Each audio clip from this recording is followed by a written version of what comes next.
Le seul moyen de se délivrer de la tentation, c'est la vie est le lieu où je ne suis pas. L'absurde naît de cette confrontation entre l'appel humain et le silence déraisonnable du monde. Il n'y a qu'un problème philosophique vraiment sérieux, c'est le suicide. L'homme révolté affirme sa négation sans renoncer à rien. Le monde n'est pas raisonnable, et il est donc naturel qu'il le paraisse aux yeux de l'homme. On ne naît pas homme, on le devient. Le mythe est la parole d'une métaphysique qui se fait chair. Chaque génération, sans doute, se croit vouée à refaire le monde. La mienne sait pourtant qu'elle ne le refera pas. La seule manière de comprendre le monde est de le regarder en face, de l'affronter en personne. L'homme est la seule créature qui refuse d'être ce qu'elle estimate. Il vaut mieux être malheureux et raisonnable que heureux et déraisonnable. Il n'y a pas de honte à préférer le bonheur.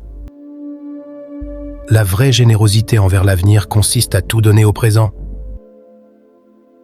Vivre sans espoir, c'est cesser de vivre. Le bonheur, c'est la somme de tous les malheurs qu'on n'a pas. Chaque révolte confirme en fait le principe de l'oppression. Ce qui donne un sens à la vie donne un sens à la mort. Le monde est ce qu'il est, c'est-à-dire peu de choses. C'est ce que chacun sait depuis hier grâce aux formidables concerts que lui ont offerts les radios, les journaux et la télévision. La lutte elle-même vers les sommets suffit à remplir un cœur d'homme. Il faut imaginer Sisyphe heureux. La vérité c'est bien, mais l'illusion est plus rassurante. La révolte a ses raisons que la raison ignore. La liberté est la seule chose qui puisse rendre les hommes supérieurs à leur destin. La seule manière d'être libre est de travailler à la liberté des autres. Le monde est ce qu'il est, et les hommes doivent s'adapter ou s'y adapter. L'éducation consiste à donner à l'homme des habitudes de pensée qui feront de lui le serviteur de la vérité au lieu d'être son esclave. Le seul moyen de se délivrer de la tentation, c'est d'y céder. Il n'y a pas d'amour de vivre sans désespoir de vivre. La vie continue parce que l'homme est capable de mourir pour elle. La révolution est une négation, et elle porte en elle sa propre limite. Chaque génération découvre qu'elle est une minorité. Il faut savoir se contenter de peu pour être heureux. Le travail, c'est la condition première et nécessaire de toute vie heureuse. Le mariage, c'est résister ensemble à tout ce qui n'est pas mariage. Chaque époque se trouve face à une tâche qu'elle doit accomplir ou qu'elle laisse inaccomplie. La morale, c'est l'ennui dans le bonheur.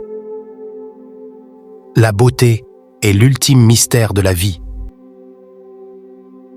La gloire est une injustice. C'est une gloire personnelle qui s'obtient au détriment de la gloire collective. Il n'y a pas d'amour de vivre sans désespoir de vivre. Il n'y a pas de honte à préférer le bonheur. Le malheur humain vient de ceux qu'on ne sait pas rester au repos dans une chambre. Tout homme a devant lui une mer à traverser. L'enfer, c'est les autres, mais c'est aussi soi-même. Le succès, c'est être capable d'aller d'échec en échec sans perdre son enthousiasme. L'amour, c'est lorsque la réalité est meilleure que le rêve. La meilleure façon de résister à la tentation, c'est d'y céder. Les hommes construisent trop de murs et pas assez de ponts. L'art, c'est le plus court chemin de l'homme à l'homme. Le bonheur n'est pas le but, mais le moyen de la vie. Le seul vrai langage au monde est un baiser. Vivre, c'est naître lentement. L'amour, c'est la recherche de soi à travers un autre. L'égalité, c'est quand les différences ne nous empêchent pas de nous aimer. Le bonheur, c'est de continuer à désirer ce que l'on possède. Le rôle de l'écrivain est de rappeler sans cesse que le drame de l'homme, c'est d'être un étranger sur la terre.